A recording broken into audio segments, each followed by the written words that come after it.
چی مشکلی‌ها دارد که تا حال برطرف نشده است در سمت سینما؟ یعنی نیاز دارد سینمای ما به همون چیز. یکی از مشکلی، یکی از معمای اساسی ساحه سینمای ما یعنی سینمای تاجیک این است که ما کینوتئاترهای فعال نداریم، شبکه‌های کینوتئاتری نداریم. یعنی معنی اون دارد که دهقان کارتوشکا میپرورد، کرم میپرورد، لیکن بازار ندارد که مثلا همون محصولاتش برآورده فروشد.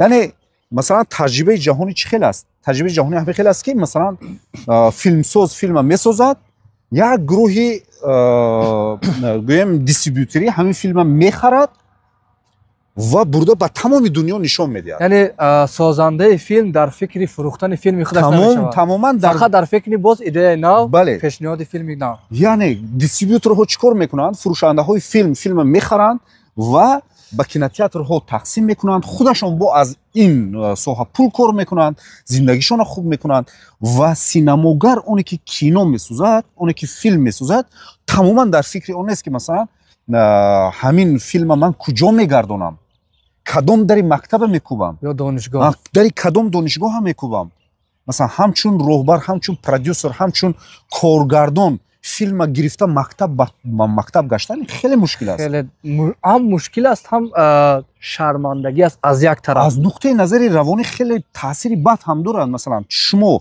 میگید که میگید تو فیلم میسازی، تو میخوای که این ساحه عوض کنی، لیکن در بدر میگردی مثلا یک نفری که احتیاجی پولی داشته باشد، نگردی نمیشود چون که قرض های دادن در کار است.